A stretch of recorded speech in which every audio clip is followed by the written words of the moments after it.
What's going on, you guys? What you got to another one take review? It's your boy Big Dog back with a review for episode 3 of Stargirl, Icicle. First of all, I would like to apologize for the shaky cam. I don't know what happened. I was about to use my other camera, but it's dead, and I wanted to make sure I got this review up like in the morning. So I'm sorry, okay, but still gonna give you guys a good review. This was definitely my favorite episode of Stargirl so far. I thought the series has been good thus far, but I think this episode right here just kind of like highlighted a lot of things and did a lot of things. Well, I ain't gonna say a lot of things right. It did everything right this episode. First of all, it continues to push the fact that like Courtney is stuck on the fact that Starman is definitely her father. Not only did the episode do that, I mean, continue to push that narrative because it also like killed, like completely destroyed my whole theory that Icicle was actually her father and the staff chose her to like revenge, you know what I'm saying, Starman, you know, it was just like been an ironic type thing. Definitely not the case. Icicle definitely has his own family. And then like the reason he's wanting to create the new America is because his wife died from some kind of toxin, and like it gives you just the whole backstory on this guy. Not only that, introduces us to his kid, and like even his wife was pretty much like, hey, anybody get in your way, destroy them. And I like it, and like that from that moment, you're like, okay, you kind of like invested in this guy, but he still hasn't done anything, but you definitely invested in his character, and you know he's somebody because he's the person who's running everything that's going on. Let the episode continue. This is when it get really good. He goes to see Wizard, and he tells him like, hey man, Brainwave is in jail. I mean, not in jail. Brainwave is in a coma.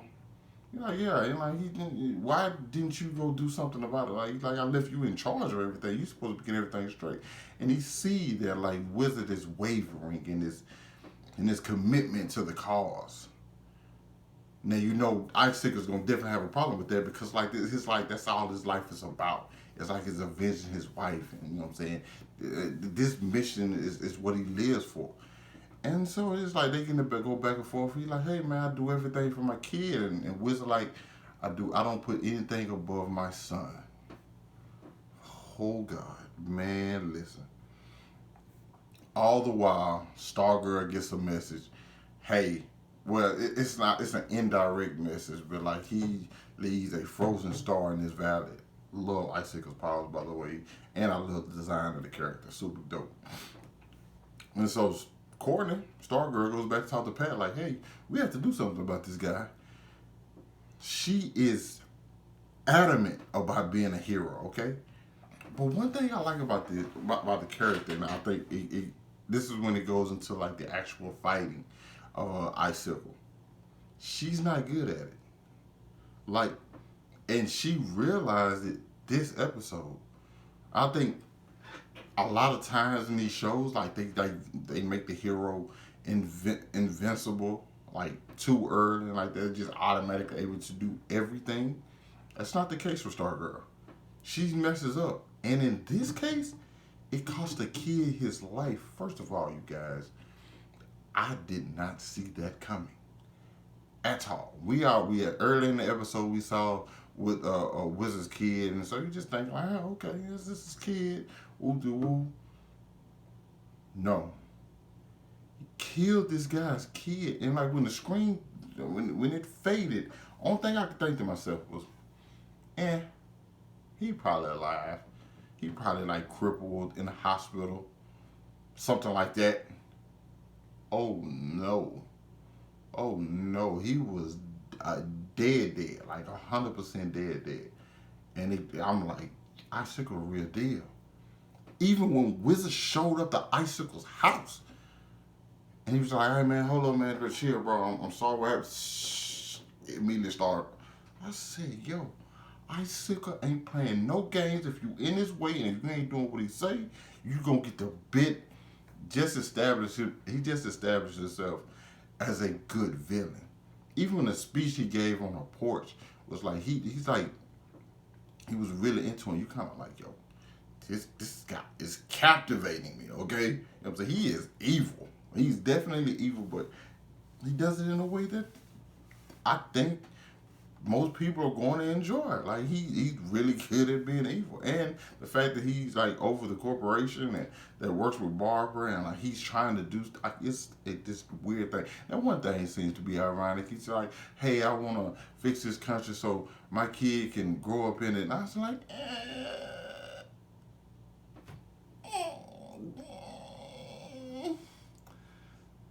hopefully, you look out for me while you're at it, and like people who look like me while you're at it. But yeah, that's neither here nor there. So it's like it's like this whole thing that was just going on. I was just like enjoying this episode thoroughly from beginning to end. Okay, even like the stuff with Barbara when they left, like she turned down Stan for the meeting to go home, and then nobody was there. And then you see the end of the episode, it's just Courtney, Matt, and Pat, Max and Pat at the dinner table. It's like Mike, not that's not what I said. I said Matt and Max. It's Mike. Mike is hilarious, by the way. Just gotta put that out there. But like, yo, and we see where it's going. We finna get new members, you know what I'm saying? I mean, you've seen the trailers, you even see the poster. You know that more people want to join the team. And that's what Courtney's setting out to do. She's going to go recruit. She's like, I know we can't beat these people ourselves, but just me and Pat. So we got to go grab some people. And I'm excited to see that, because I'm thinking my first biggest thing is like Yolanda, the girl who's getting slut shamed at school, which I think the school that just the town in general is kind of like a real old fashioned town, because even when they was talking about, hey, the twerking still like gets a big thing at school, so that's why they always win the talent show, because the community and stuff don't really see it. They still have paper routes and stuff. Now, granted, I live in the country, so I'm not used to seeing paper routes. So maybe I think that still happens widely around the world. I don't know. But it's just like you can see. Like I knew whatever Yolanda's probably being slut shamed for is probably nothing even big. Like she dated a guy, and the popular chick just so happened to be mad about it. So I'm just like, really, that's what y'all doing all of this for us? So I'm excited to see that interaction between her and Courtney next episode. Maybe she's gonna open up to Courtney. I don't know how that's going to happen, but I'm excited to see that. Everything has been great so far, and I think this episode right here was top tier, and I enjoyed the I don't know, just the vulnerability and the realization that Courtney realized, like, yo, I let somebody die today, and I'm trying to be this hero, but I let my first real chance. I should been on the job with 3 days, and she just let somebody die, a kid, you know what I'm saying? So I think this is going to affect her a lot moving forward in the show. I think it's going to develop her character a bit, so I enjoyed it. But you guys let me know what you thought about this episode down in the comments. Hit that like button, subscribe to my channel. Thanks for watching the video. Hope you guys stay safe out there. I'll catch up with you guys later.